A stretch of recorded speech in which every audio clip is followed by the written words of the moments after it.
کوئی چیز، قرہ یا پتھر کا ٹکڑا یا کوئی چیز، تو اس نے الصمد کی جگہ سم لکھ دیا اور پھر ترجمہ کیا. یعنی اس نے یہ کہا کہ جو خدا ہے وہ ایک، یعنی بے نیاز کا لفظ ہٹا کے ٹھوس قرہ ہے، یعنی کوئی ایک مادی چیز ہے. یعنی خدا کو مادہ بنایا گیا، شکل دے دی، مادے کی شکل.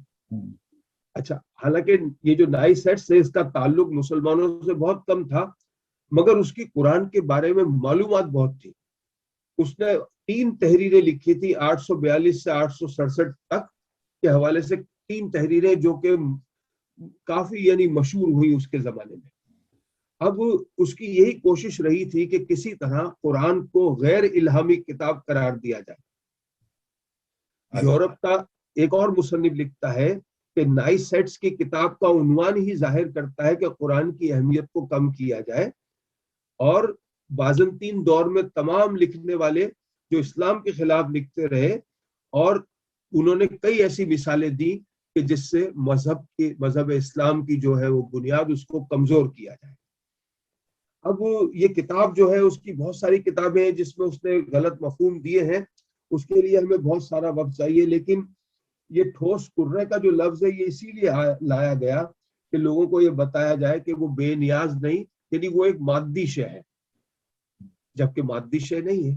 ہمارے حساب سے وہ روح اور مادہ. ویسے کتنا بے وقوف ہے، کیونکہ قرآن میں یہ جو قل هو اللہ احد اللہ الصمد لم یلد ولم یولد ولم یکن له کفوا احد، تو وہ اوزان کے اعتبار سے بھی وہ پورے کا پورا سمد آئے گا تو پورا ہوگا.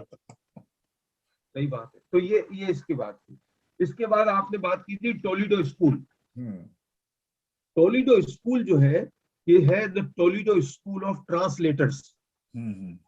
یعنی یہ ایک ایسا نام ہے جو ان علماء اور فضلاء کے گروہ کو ظاہر کرتا ہے جنہوں نے 12ویں اور 13ویں صدی کے دوران ٹولیڈو شہر میں اکٹھے کام کیا اور کلاسیکی عرب، یونانی اور نایاب عبرانی تحریروں اور کتابوں پر مشتمل بے شمار نفسیاتی اور سائنسی تحقیقی مقالوں اور مضامین کا ترجمہ کیا. جی. مغرب کی سرحدوں پر ان علوم کے 2 مراکز تھے اس زمانے میں، ایک قرطبہ اسپین میں جی اور دوسرا پلر مور سسلی. ان دونوں مراکز سے علوم کی، یعنی یہ جو جتنی بھی علوم کی روشنی ہے وہ مغرب میں پہنچی تھی ان 2 جگہوں سے. بالکل صحیح. ورنہ اس وقت تو یورپ جو تھا وہ ڈارک ایج میں تھا. جی جی. اس دور کا مغرب قومی نظریات سے نابلد مختلف ریاستوں پر مشتمل تھا جو سب کی سب ایک مشترک جو مذہبی اقدار ہیں اس میں منسلک تھیں. رومن چرچ ان سب پر حکمران تھا، عقل و فہم کے تمام شعبے اسی کے قبضے میں تھے، علم پر اسی کی اجارہ داری تھی. اس وقت کا مغرب جو ہے وہ عالم اسلام پر رشک کرتا تھا. آپ کو پتا ہے مغرب سے لوگ اسپین میں تعلیم حاصل کرنے جاتے تھے. یار کیا دور تھا ہمارا. عالم اسلام صنعت و تجارت وہ حرب میں ہی ممتاز نہ تھا بلکہ فلسفہ، سائنس، طب، قانون ہر میدان میں یکتا تھا. جبکہ مغرب میں اس وقت ان میں سے کسی شے کا وجود نہیں تھا. مغربی ذہن جب اپنی غفلت سے بیدار ہوا تو اس نے اسلامی فطانت اور علوم کی طلب پیدا ہوئی. لیکن اس طلب میں یہ خوف بھی پوشیدہ تھا کہ کہیں ان علوم کے ساتھ اسلام کے مذہبی اثرات بھی نہ آ جائیں. اسی خدشے کے پیش نظر جو ہے بہت سارے جو علم تھے ان کو ممنوع قرار دیا گیا تھا یورپ میں. لیکن بعد میں جب انہیں یہ احساس ہوا کہ یہ علوم قوت کا سر چشمہ ہے تو انہوں نے ان علوم کے حصول کی جانب توجہ دی، مگر یہ احتیاط رکھی تھی کہ اس میں کوئی مذہبی عقائد داخل نہ ہو. جی. اچھا، دھیرے دھیرے مغرب کے دل میں بھی علم کا شوق پیدا ہوا. اب یہ علوم کی منتقلی جو ہے وہ 2 ادوار میں ہوئی ہے. دور اول میں مغربی علماء نے عربی زبان سے ناواقف ہونے کے سبب یہودی مترجم سے تراجم کرائے. یعنی جو یہودی تھے ترجمہ کرنے والے ان کو عربی آتی تھی، انہوں نے ترجمے کیے. جی جی. اچھا، پھر جب یہ علم جو ہے یہ علوم عیسائیوں کے پاس پہنچے تو سونے پر سہاگا، انہوں نے خود سے کئی علوم اپنے نام منسوب کر لیے.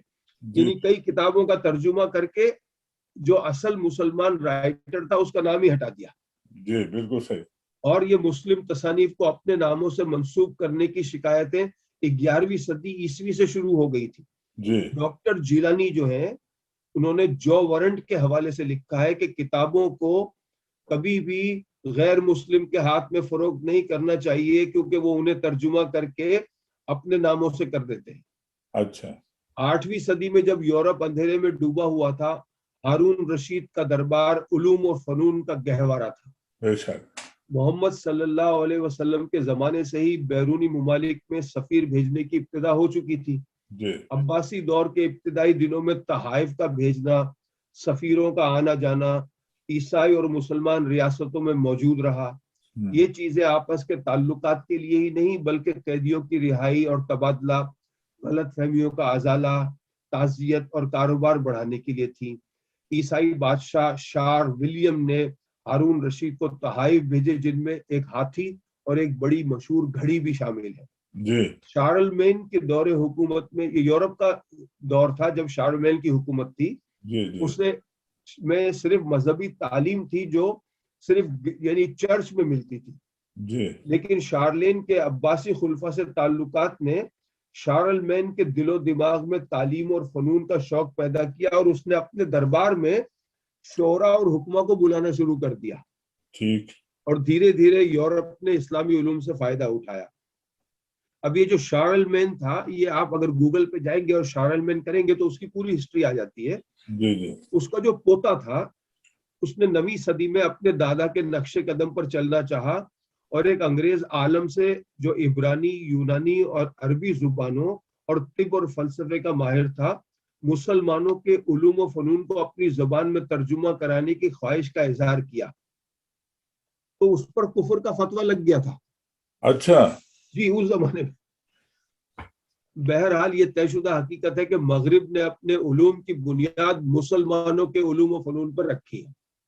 یہ طے شدہ بات تو ہے. اب 9ویں صدی میں اندلس میں علمی اکیڈمیاں قائم ہوئی تو یورپ بھی متاثر ہوا اور بہت سے لوگ یورپ میں جا کر اندلس میں تعلیم حاصل کرتے تھے. جی. اور جربرٹ جو کہ ایک ذہین شخص تھا بعد میں یورپ بھی جو ہے اس نے ان مدارس میں تعلیم حاصل کی جس وقت یورپ اندھیروں میں تھا. جربرٹ جس کا دوسرا نام پوپ سلورٹر دوئم ہے، یہ پوپ بھی تھا، یہ 1945 میں پیدا ہوا تھا. اس کے تعلیمی رجحان کو دیکھتے ہوئے یورپ میں خاص کر اس کے اسلامی علوم اور عربی سیکھنے کو یہ کہا گیا کہ سلورٹر دوئم ان 10 لوگوں میں سے ہے جنہوں نے اپنی روح شیطان کو بیچ دی. اچھا. صرف اس لیے کہ وہ پوپ تھا جو اسلامی علوم حاصل کر رہا تھا. اب فریڈرک ثانی وہ پہلا شخص ہے جس نے یورپ میں اسلامی علوم کے مدارس قائم کیے. یعنی مدرسے جو یہ آج 9/11 کے بعد کہا جائے نا مدرسے بن رہے ہیں، سب سے پہلا مدرسہ تو یورپ میں بنا تھا 1194 میں. فریڈرک ثانی جو 1194 میں پیدا ہوا تھا اس نے پہلا مدرسہ بنایا تھا. فریڈرک خداداد صلاحیتوں کا مالک تھا، سائنسدان اور شاعر تھا. اس کی شخصیت جرمن کے عیسائی اور بازنطین مسلمانوں سے متاثر تھی اور یہ رنگ اس میں جھلکتا تھا. اس نے تعصب سے ہٹ کر اسلامی اور غیر اسلامی علوم کا مطالعہ کیا اور یہ بے تعصبی اس کی شخصیت میں موجود تھی، یعنی وہ تعصب پسند نہیں تھا. اس نے عربوں کو اس سے بے دخل کرنے کے بجائے اس نے عربوں کو پناہ دی تھی. اس نے مساجد تعمیر کرنے کی اجازت دی تھی. اس نے مسلمانوں کو اپنی فوج میں شامل کیا تھا، یہاں تک کہ اس کا باڈی گارڈ مسلمان تھا. اچھا. تو فریڈرک نے ایک عظیم الشان کتب خانہ قائم کیا جہاں مصر، اندلس اور شام اور دوسرے جو چرچ تھے ان سے کتابیں منگوا کر رکھی گئیں. اس نے ناپولس شہر میں یونیورسٹی آف ناپولی قائم کی جو آج بھی موجود ہے. جی. بہرحال عربی علوم کے تراجم کا رجحان اور ذوق بڑھتا رہا اور 12ویں صدی میں آرچ بشپ ریمن آف ٹولینڈو نے، یعنی یہ جو ٹولیڈو اسکول آف ٹرانسلیٹر تھا یہ قائم تھا. یہ کیوں تھا کہ عربی علوم کا ترجمہ کیا جائے. ٹھیک ہے. اچھا. اور یہ قائم کس نے کیا تھا؟ آرچ بشپ نے. اچھا. ریمنڈ آف ٹولیڈے کا جو آرچ بشپ تھا. جی. اچھا. اس محکمے سے عربی کی طب کی 300 کتابوں کا لاطینی زبان میں ترجمہ ہوا، اور لیبان جو تمدن عرب کا جو مصنف ہے اس نے لکھا ہے کہ 600 سال تک یورپ میں انہی ترجمہ کی ہوئی کتابوں سے تعلیم دی جاتی رہی، 600 سال تک.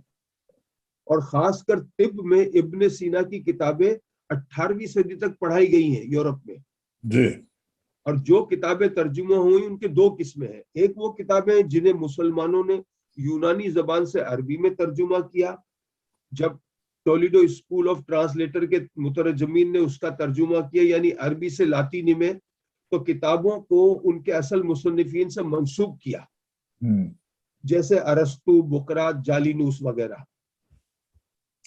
لیکن دوسری وہ کتابیں جو مختلف علوم پر مسلمانوں نے لکھی تھی، ان کے جو ترجمے ہیں وہ ڈومنڈو گولنڈن ہے، اس کے بعد جو اور دوسرے ہیں اس میں جو ہے کہیں کہیں نام بدل دیے گئے. اب اس عربی اور سائنس کی تقریباً 87 سے زائد کتابوں کا ترجمہ کیا گیا تھا.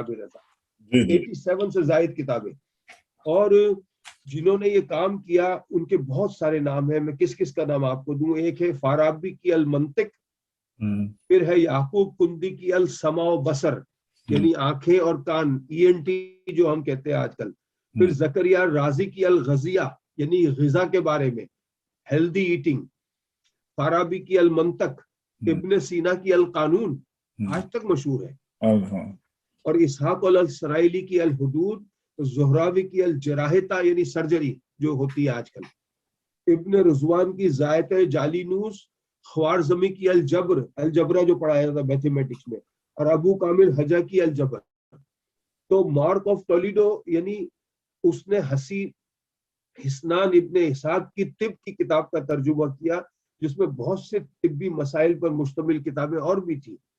اس کے بعد مائیکل اسکاٹ، یہ ایک انگریز جو آکسفورڈ اور پیرس سے پڑھائی مکمل کر کے ٹولیڈو گیا تھا اور وہاں بھی اس نے ترجمے کیے.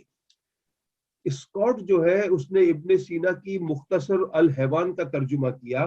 اس کے علاوہ اس نے ثابت بن قرہ کی کتابوں کا ترجمہ کیا. یہ فہرست بڑی طویل ہے. در حقیقت مسلمان، عرب، یہودی اور لاطینی عیسائی اسکالرز کا کام تھا، اور اس کے لیے کسی ایک کو تمغہ نہیں دیا جا سکتا. یہ ایک اجتماعی کوشش تھی تمام لوگوں کی. عبد الرحمن بداوی، جن کا حوالہ میں آپ کو اس پروگرام ہمارے اس سیریز میں دوں گا، کہ تاریخ فلسفے کے ماہر اور مصر کی کئی یونیورسٹیوں سے منسلک رہے ہیں عبد الرحمن بداوی. انہوں نے اس حوالے سے کافی تحقیق کی ہے. 150 سے زائد کتابوں کے مصنف ہیں. اور انہیں کئی زبانوں پہ عبور حاصل تھا. 2002 میں ان کا انتقال ہوا تھا.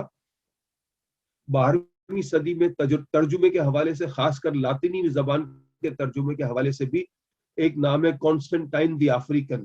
یہ تیونس کا ڈاکٹر تھا، تیونیزیا، جو 1017 میں پیدا ہوا. زندگی کا آدھا حصہ تیونیزیا میں گزارنے کے بعد وہ اٹلی چلا گیا. اس نے الرازی، ابن عمران، ابن سلیمان اور ابن الجزر کی طب کی کتابوں کا ترجمہ کر کے ایک مارکۃ الارا کتاب تصنیف کی. اس کے کیے ہوئے تراجم آج بھی اٹلی، فرانس، بیلجیم اور برطانیہ کی لائبریریوں میں موجود ہیں. اور اس کی کتابیں 17ویں صدی تک یورپ کے نصاب کا حصہ رہی ہیں. اور یہ سلسلہ 13ویں صدی تک جاری رہا. ڈیوڈ نے الرازی کی کتابوں کا ترجمہ کیا. امام دوس المتونی نے 1313 میں اسی کو لاطینی زبان میں منتقل کیا. ولیم آف مورنک، جو کہ 1286 میں جس کا انتقال ہوا، اس نے سائنس، فلسفے اور طب کی کتابوں کا ترجمہ کیا. ارسطو کے کام کو لاطینی زبان میں منتقل کیا. اس کے کچھ مترجمین کا تعلق یورپ سے بھی تھا، جیسے الفریڈ ساریشی نے حسین ابن اسحاق کی کتاب کا ترجمہ کیا. اور پھر ایڈرلڈ آف باتھ، یہ برطانیہ میں باتھ معلوم ہے جہاں اکثر جاتے لوگ، 12ویں صدی میں وہاں پہ یہ مترجم تھا، اور جس کے بارے میں ایک تفصیلی مضمون ہے. بڑی شخصیت ہے وہ. ہمارے پروگراموں میں شامل رکھوں گا انشاءاللہ. خواتین و حضرات، یہ سلسلہ انشاءاللہ چلتا رہے گا. کافی یہ بڑا مضمون ہے اور اس پہ کوئی 1200-1300 سالوں تک یہ محیط ہے. تو ہم اس پہ بات کرتے رہیں گے.